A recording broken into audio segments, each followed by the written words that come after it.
Thiruvananthapuram medical college bus സ്റ്റാൻഡിനുള്ളിലെ comfort സ്റ്റേഷനിലെ ജീവനക്കാരനെ ബിയർ കുപ്പി കൊണ്ട് തലക്കടിച്ച് കൊലപ്പെടുത്താൻ ശ്രമം. പേട്ട സ്വദേശി റോയിക്കാണ് തലയ്ക്കും ചെവിക്കും ഗുരുതരമായി പരിക്കേറ്റത്. മർദ്ദനത്തിന്റെ CCTV ദൃശ്യങ്ങൾ മാതൃഭൂമി ന്യൂസിന് ലഭിച്ചു.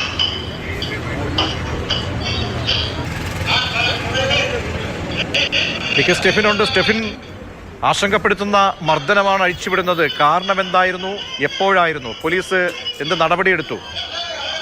പ്രതീക്ഷ, ഇന്നലെ വൈകിട്ട് 4:30 കൂടിയായിരുന്നു ഈ ആക്രമണം ഉണ്ടായത്. ചിറയൻകീഴ് സ്വദേശിയായ നിതിൻ, ഒപ്പം തന്നെ പൂന്തുറ സ്വദേശിയായ ജോയി, ഇവർ രണ്ടുപേരും യുവാക്കളാണ്. അവർ മെഡിക്കൽ കോളേജിന് സമീപത്തുള്ള കംഫർട്ട് സ്റ്റേഷനിൽ എത്തിയതാണ്. അവിടെ ഉണ്ടായിരുന്ന വാഷ് ബേസിനിൽ അവർ മൂത്രമൊഴിച്ചു. അത് ചോദ്യം ചെയ്യുകയാണ് ഈ ജീവനക്കാരൻ ചെയ്തത്.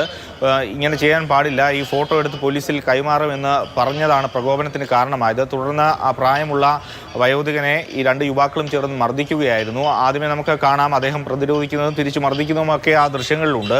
അതിനുശേഷം അവർ ഈ കംഫർട്ട് സ്റ്റേഷന് പുറത്തേക്ക് പോയി അവിടെ ഉണ്ടായിരുന്ന ഒരു ബിയർ കുപ്പി കൊണ്ടുവന്ന് തലയടിച്ചു പൊട്ടിക്കുകയായിരുന്നു. രക്തം പാർന്ന അദ്ദേഹത്തിൻ്റെ ദൃശ്യങ്ങളെല്ലാം തന്നെ അതിൽ കാണാൻ കഴിയും.